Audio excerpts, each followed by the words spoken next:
Any further information you would like to have? The actual results of a proline mesh and, as you said, an incision, etc., the results amount to the same. Even when we do the repair by the incision, Yes. we do put the proline mesh. Yes. We do put the proline mesh. But then the decision to put in a proline mesh depends upon the strength of the musculature. If the muscles in young adults are found to be good, then we can avoid a posterior mesh repair. But in senior adults, where the musculature is not very strong, a mesh is required. Laparoscopy is more expensive than incision? Yes, laparoscopy is more expensive than What can be the tentative ideas for laparoscopy. Yeah. Maybe it can be anywhere between 70 to a lakh of rupees for a one-sided hernia. And medically can be claim on this? On both these, open as well as the laparoscopy. Both. Both. Hernia can be due to acid reflection. Yes, that is, it's a hiatus hernia. These are the internal hernias. How is that can be reduced? Pardon? Can it be treated? Yes, it can be treated. First is by conservative methods, and second is operative methods. If at all the patient does not, respond to conservative method, if he is not able to change his lifestyle, then if it becomes unbearable, then one can correct it surgically. Throat. Pardon? The throat, no? No, hiatus hernia is over here.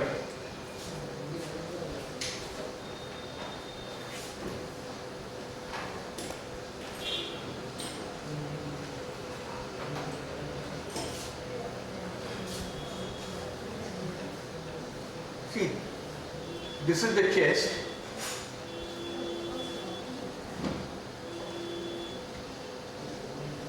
This is the food pipe or the esophagus which is come here. This is the stomach. Okay? Now what happens is this part of the stomach goes into this opening over here. And that gives rise to discomfort, gives rise to belching and all that. See? So, with conservative methods, people are asked to lie down a little with a propped up position, not to take any spicy food, then do not have late dinners. In oil massage also takes place. In Gujarat it is known as bichoti. What? Where bichoti. What is it? There oil massage. For what? For this hernia. For hernia. Outer. Yeah, one more. I'll just clarify his. Okay. So this is what goes up over here. You see? So then what we do is, we do take this particular and wrap it around the esophagus so that it is prevented from going into the hiatus. It is prevented from going into the hiatus. So that is the internal hernia. That is the hiatus hernia. Without operation, is there any? Pardon? Without operation. Without operation, conservative method, as I told you, one is if the person is obese or fat, he should reduce his weight. Secondly, if he has a different lifestyle, like he has late dinners or has spicy foods, so he should cut down on that, have early dinners, and then while he is lying down, he should never lie down straight, lie a little bit propped up. That is to avoid indigestion. To avoid indigestion as well as to prevent the effects of a hiatus hernia. So indigestion could be a root cause of the incident. The lifestyle could be a root cause. Okay. In this case, there is a chest pain or what? Yeah, the person could get a chest pain. Belching, the person could get chest pain. Especially after having food.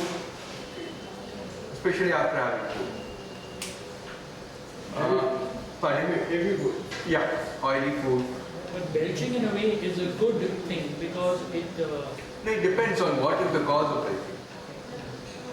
If it's a gas which is entrapped in a person belches, it's a different thing. It's a good.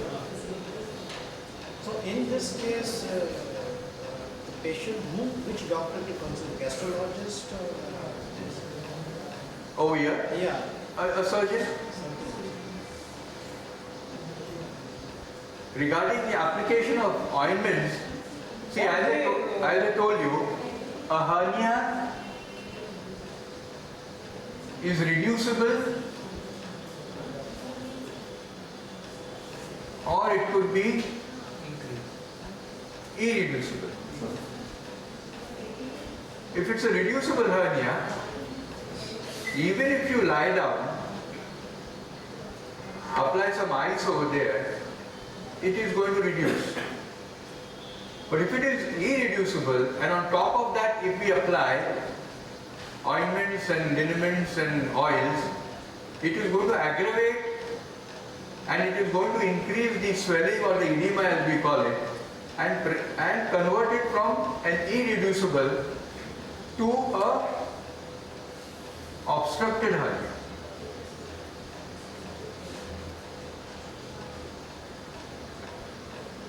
So that is a very risky thing to undertake. See, as long as it is reducible, it is okay if you apply oil or if you apply liniment and all that, because no harm will be done. For the time being, it will be reduced. But if it has come to the stage of being irreducible, and if you apply, then it can go into obstruction, and if you just depend on those liniments, one can land up in a problem. Sir, it is like that, you know, the juncture of the small intestine and the large intestine, there is a small part, what we call the elongated, and the food particles goes inside during the process. That food particle, if it doesn't come so, that is treated for the hernia. It is like that? No. The traditional doctor says like What? there is a small elongated part at the juncture of the two intestines.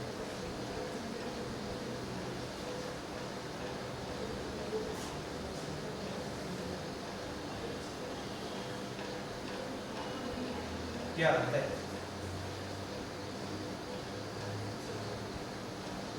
Now this is the small intestine and this is the large intestine. At the junction of that, what you have is the appendix. Okay. Now, as I said, a hernia is a part of the. Now, all this there is a sort of a cover that is called as the peritoneum. There is a cover which is called as the peritoneum. Now, if this is the opening, the peritoneum which is over here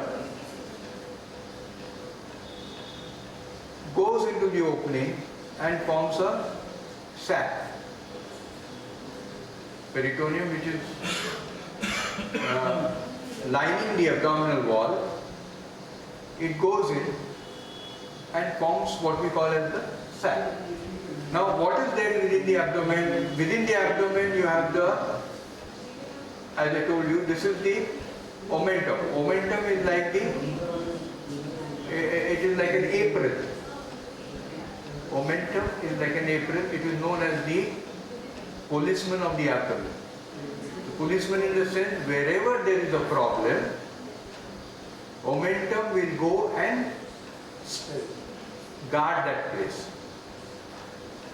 Suppose the appendix is inflamed or the appendix has become diseased and it is about to burst. The omentum which is there, it's like a apron. What the ladies wear in the kitchen, like an apron. It's a covering. The job of the omentum is to go down over here and isolate this part, so that the riot or the mischief, because of the perforation of the appendix, does not spread all around the abdominal cavity. It is restricted only to one part of the abdomen. It doesn't spread all over the abdomen. It is restricted only to a small part of the abdominal cavity. so that the other part of the abdominal cavity is unaffected. Like the riot police, they go to one place, cordon off that place, and that's that. The other areas are not affected in any way. It's a nature's way of working. Pardon? This is nature's way. This is nature's way. This is nature's way of doing it. Therefore, we are just going off the subject.